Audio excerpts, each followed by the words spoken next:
Olá, meus amigos, tudo bem? Tudo na santa paz de Deus. É verdade que todos estão felizes, então amém, né? Vamos aí para mais um comentário da lição da Escola Sabatina. Chegamos aí na lição de número 10, né? Já vamos terminar aí esse trimestre. E já estamos aí prestes a iniciar um novo trimestre, né? Com um título geral novo também, que tem como título geral Por que testemunhar, né? Então no próximo trimestre, né, estaremos aí estudando essa lição que com certeza será muito valiosa para nós também, tá bom? Então, recapitulação de hoje, a Bíblia como história. E eu queria, antes de entrar na introdução, ler um texto bíblico com vocês, que em relação a esse título aqui, né, a Bíblia como história, é um texto que eu achei fantástico para a gente refletir nele, que está em 2 Pedro, capítulo 1, versos 20 e 21, que diz assim, ó: Sabendo primeiramente isto, que nenhuma profecia da Escritura provém de particular elucidação, porque nunca jamais qualquer profecia foi dada por vontade humana. Entretanto, homens santos falaram da parte de Deus, movidos pelo Espírito Santo.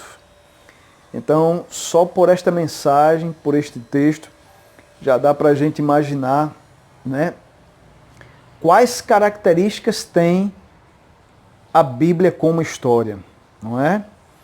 Então, a Bíblia como história, né, a história no ponto de vista bíblico, ela é uma história diferente. Ela não é uma história igual às outras histórias. Mas por quê? Por vários aspectos, né? Por exemplo, a verdade que tem expressa na Bíblia é diferente de todas as verdades. Ah, mas a verdade não é uma só? Sim, não há meio termo, né? Ou é verdade ou não é verdade, certo? Mas a verdade da Bíblia é uma verdade absoluta, não é? O próprio Jesus, né, que é o autor da Bíblia, ele próprio diz: eu sou o caminho, a verdade e a vida. Então, algumas características da Bíblia como história é a verdade. É uma verdade absoluta. A confiabilidade da história bíblica é diferente, né? Outra característica da história bíblica, da Bíblia como história, é que a Bíblia, ela apresenta uma salvação eterna. A Bíblia como história, ela transforma, né? Ok? Então, a Bíblia como história é uma história diferente de todas as outras histórias. Louvado seja Deus. E o verso para memorizar diz assim, que está em Deuteronômio, capítulo 5, verso 6, assim: Eu sou o Senhor, teu Deus, que te tirei da terra do Egito. Né? Está lá em Êxodo 22, né? E também em Deuteronômio 5, 6. Ok? A mesma mensagem. Então aqui a gente pode tirar algumas evidências, né, desse texto aqui. Tá certo? A primeira, né? Deus, ele vive e ele fala. Olha aí como ele falou a Moisés, né? Eu sou o Senhor teu Deus. Né? Segundo, ele age para nos salvar. E o terceiro ponto que a gente identifica aqui nesse verso é que Deus é soberano e superior a qualquer coisa. Tá certo? Então a Bíblia, a história bíblica, né? Ela começou a ser escrita ali por volta do ano 450 a.C., né? Então, as evidências levam a crer que o primeiro livro a ser escrito foi o livro de Jó, não é? O primeiro livro dessa história diferente e que nenhuma outra história supera essa história. Não é isso? Qual é a história verdadeira que existe que não está ligada à história bíblica? Você conhece alguma história verdadeira que existe que não está ligada à história bíblica? Não é? Nenhuma, né? Toda história verdadeira está ligada à história bíblica. Por que eu estou enfatizando essa pergunta, essa interrogação? Para que a gente entenda que a Bíblia como história é diferente de todas as histórias, né? Tudo está ligado, tudo em relação à existência está ligado à criação, né? A criação de Deus, a palavra de Deus, tudo está ligado, tudo que é verdadeiro está ligado à história bíblica, né?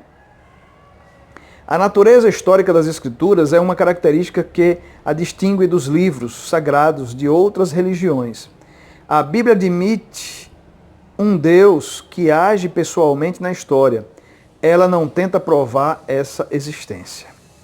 Tá vendo aí? Ok? Que outra história você entra nela e nunca mais sai, senão a história bíblica, a história da salvação, não é? Comunhão, adoração, relacionamento, né? Que outra história você entra nela e nunca mais sai? Somente na história bíblica, não é? Então a gente vai ver agora aqui algumas histórias que tem na Bíblia. A gente vai ver algumas características dessas histórias que também, é claro, estão envolvidas alguns personagens como Davi, Salomão, não é? Que características tem essa história? Que aprendizado nós podemos obter dessa história de Davi, Salomão e a monarquia, né? Quais são as características que essa história nos apresenta? Então, a monarquia de Davi e Salomão representa a era dourada na história de Israel. É verdade. Sem Davi não haveria Jerusalém, a capital da nação. Não é? Sem Davi não teria existido nenhum templo construído por seu filho Salomão. Finalmente, sem Davi não haveria um futuro Messias, pois mediante a linhagem de Davi, o Messias foi prometido. Então tem várias características aqui, essa história de Davi e Salomão, pai e filho, não é? E os seus reinados, né? Então, essa história deles tem característica de amizade, tem características familiares, tem características de arrependimento, né? Superação, determinação, sabedoria, vitória, até traição, né? Liderança, lutas, mas acima de tudo, tem a característica de servir a Deus, né? Atender o chamado do Senhor e servir. É uma característica que Deus quer que todos nós, seus filhos, tenhamos. Em 1993, escavações na cidade de Tel Dan, no norte, descobriram uma inscrição enorme escrita pelo rei Azael de Damasco, que registrou sua vitória sobre o rei de Israel e o rei da casa de Davi. A dinastia de Davi foi descrita na Bíblia dessa mesma maneira, o que acrescenta evidências arqueológicas poderosas de que Davi existiu historicamente exatamente como a Bíblia declara. Olha, o que é fascinante na Bíblia, né? A Bíblia tem um poder, e é claro que ela é a sua origem é divina, né? A Bíblia tem um poder, essa ligação que a Bíblia tem com a história, né? De provar tudo o que ela relata, né? Ok? Então, passando aqui à frente, a gente também tira nós tiramos também algumas lições, né? Da história de alguns profetas, como Isaías, Ezequias, né? Então aqui é mais uma história registrada na Bíblia e nos livros históricos do poder miraculoso de Deus, né?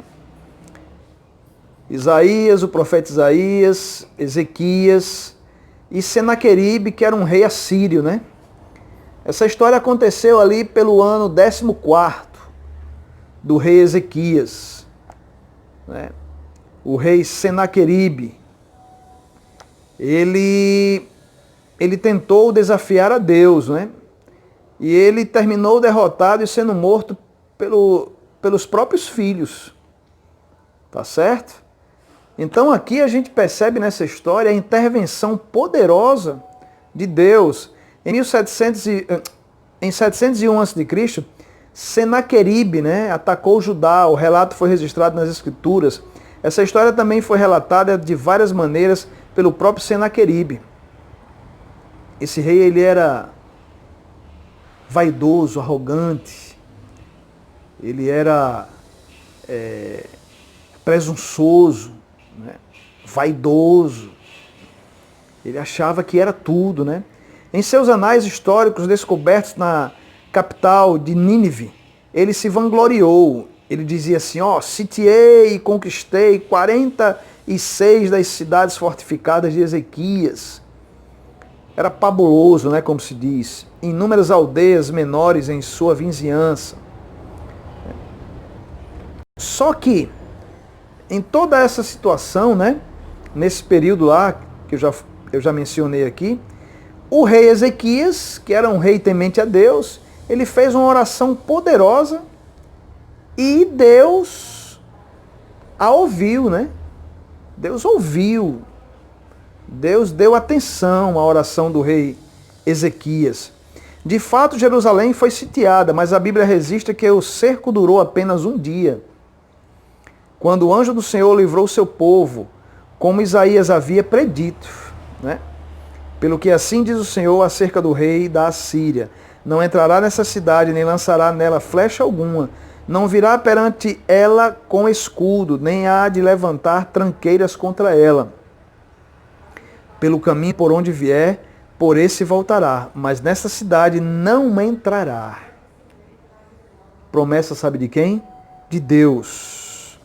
Diz o Senhor, porque eu defenderei essa cidade para a livrar, por amor de mim e por amor do meu servo Davi. Você encontra esse relato em Isaías 37, dos versos 33 ao 35. Tá bom?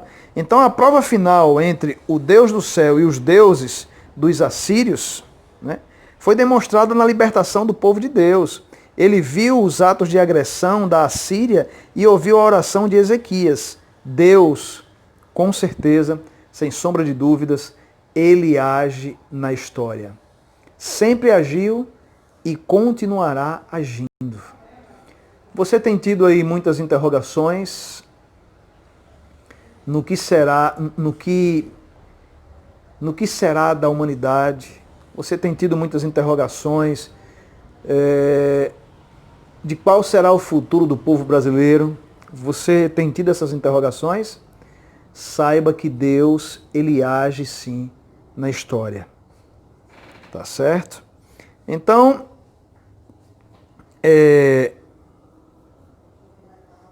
o rei Ezequias, ele foi o 13º rei de Judá. Ele reinou 29 anos, né? Filho de Acais, se tornou rei aos 25 anos. Uma bonita história na Bíblia é a história do rei Ezequias. E aí agora, né, como a gente costuma dizer, cada uma das histórias bíblicas é uma melhor do que a outra, né? E aí a gente chega aqui numa, vamos dizer assim, numa fase de ouro, né? Quando a gente vai ler a história de Daniel, né, lá na Babilônia. Então aqui nesse tópico aqui nós temos dois personagens principais e uma gigantesca história de obediência e fé. Daniel, Nabucodonosor e Babilônia. Não é? Todos os cristãos, a maioria dos cristãos, né, eu creio gosta de acompanhar, gosta de ler o livro de Daniel, o livro profético, né? Então, as decisões de Daniel na juventude o colocou dentro de uma supermissão, né? Mas qual o motivo? Tudo tem motivo, né? Essa missão que Deus colocou Daniel e Daniel aceitou esse chamado, foi para beneficiar Daniel e o seu povo, né? Então Daniel resolveu firmemente permanecer fiel a Deus em relação à sua alimentação e às suas orações. Esses bons hábitos formados no início de sua experiência tornaram-se o padrão que lhe daria força para a sua longa vida. O resultado foi um pensamento claro, sabedoria e entendimento que vinham do céu. Isso foi reconhecido por Nabucodonosor e Belsazar, de modo que Daniel foi levado às posições mais altas do reino. Contudo, talvez mais importante, seu testemunho resultou na conversão do próprio rei Nabucodonosor. Imagina só, né? A força que tem e como é importante um bom testemunho, né? Um homem poderosíssimo, né? Chefe de uma grande nação importante, se converter, reconhecer o Deus verdadeiro, também através de um bom testemunho de um servo do Senhor. Entendeu? A história bíblica e sua mensagem profética sempre são confirmadas, né? Até onde, você acha, até onde a fidelidade a Deus pode levar uma pessoa? O que é que você acha?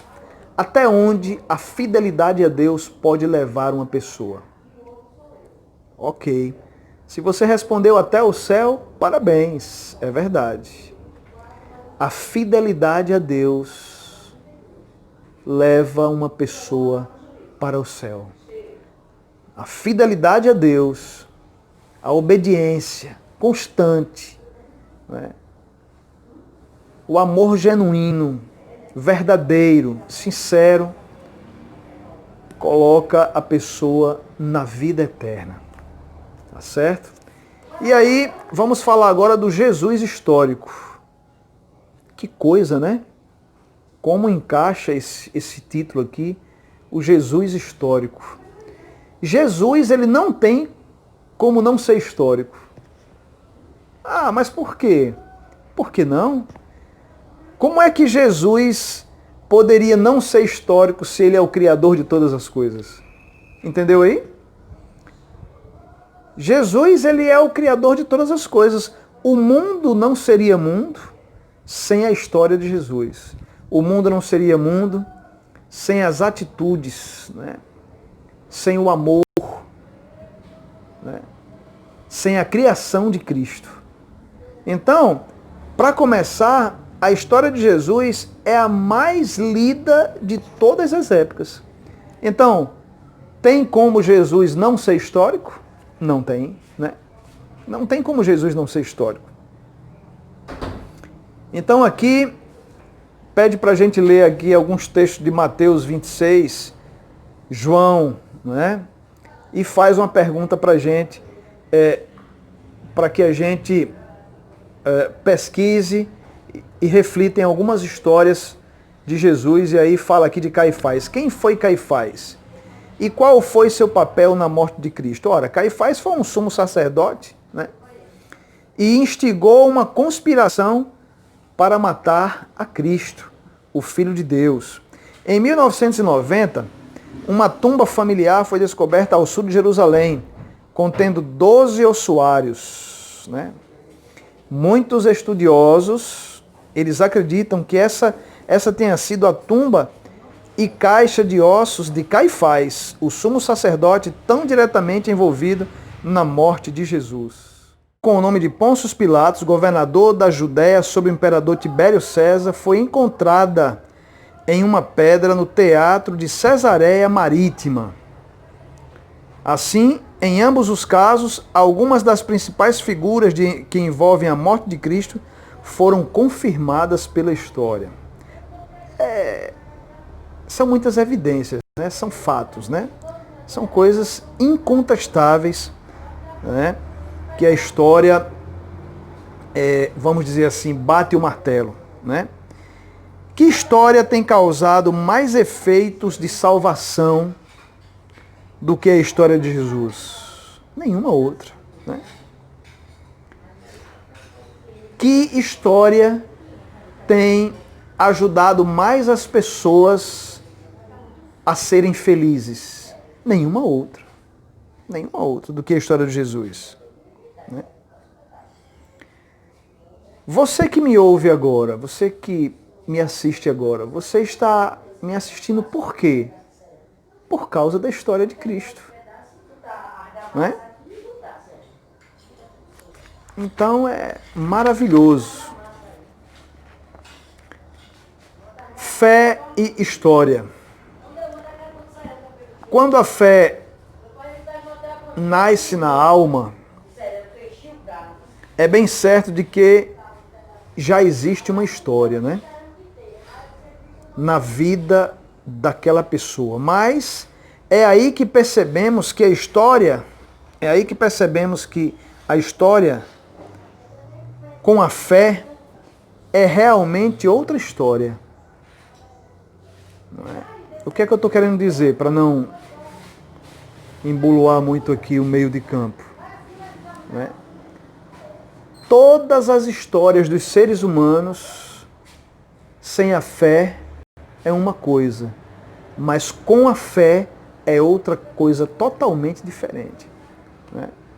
Então a fé em Deus na vida de uma pessoa é algo assim incomparável, né? Ok? E aí a lição traz pra gente aqui, né, algumas lições que podemos aprender com a vida de alguns heróis que estão relatados na história bíblica, né? A gente vê a história de Enoque e a gente tira a lição de que Enoque agradou a Deus e foi transladado. A gente vê a história de Noé, um homem temente a Deus. Abraão, pela fé, obedeceu a Deus. Sara, pela fé, recebeu o poder de ser mãe, já bem idosa. José do Egito, fiel a Deus até a morte, né? Moisés não se vendeu à vaidade, preferiu a Deus. Então tudo isso são histórias que a gente tira valiosos ensinamentos, né? Raabe se arrependeu e acolheu com paz os espias e mudou de vida, mudou de caminho, mudou de estrada.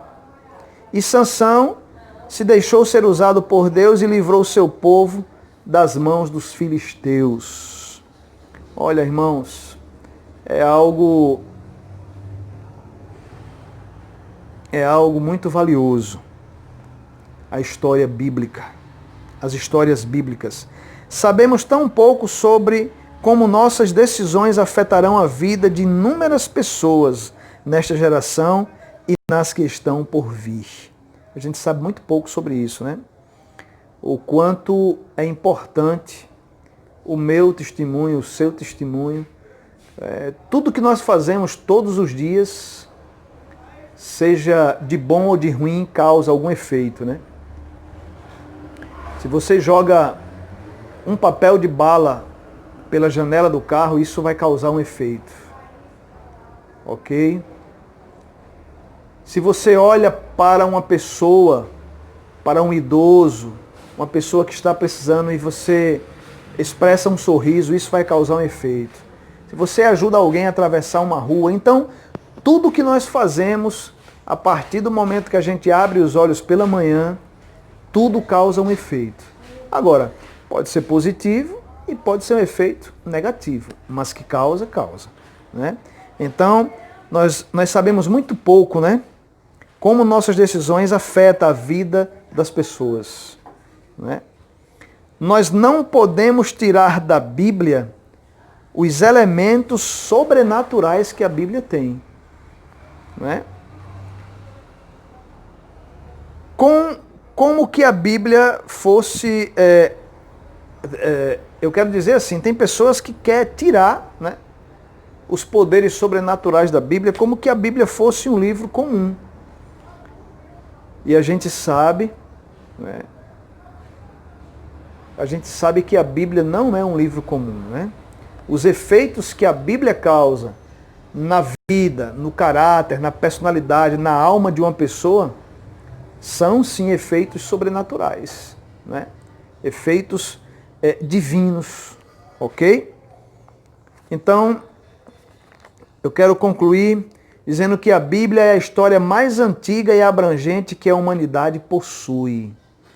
É uma herança, é algo de muito valor, né? Muito valor mesmo. A fé bíblica é fundamentada nos fatos históricos e em um Deus que atua na história. Louvado seja Deus. E fazendo uma aplicação aí para a vida, a gente vai terminar dizendo o seguinte: muitas vezes lemos sobre os milagres realizados na Bíblia e nos perguntamos se esses milagres ainda ocorrem hoje. Sim, sim. Compartilhe com a classe como Deus tem trabalhado em sua vida. Né? Quero concluir, como sempre, te desejando aí um bom restante de sábado.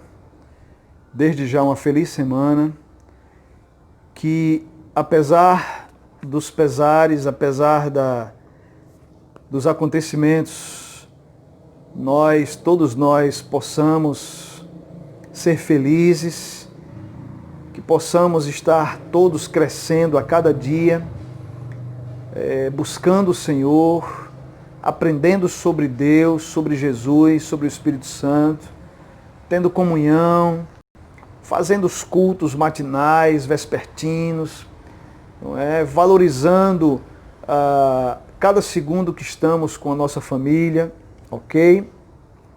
E orando uns pelos outros, né?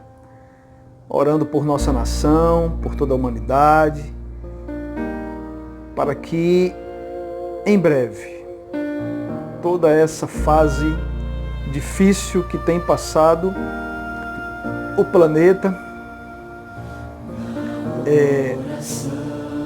tudo volte à sua normalidade, da melhor maneira possível e tudo de acordo com a vontade de Deus. Deus te abençoe e vamos orar. Ó Pai querido, nosso Deus e Salvador, nós queremos expressar a nossa gratidão por mais um estudo aqui realizado. Obrigado pela vida, pelo ar que respiramos, pelo pão de cada dia. E obrigado a Deus, porque o Senhor tem cuidado de cada um de nós. Abençoa o teu povo ao redor desse planeta e que haja sempre salvação em nosso meio, em nome de Jesus. Amém. Deus te abençoe.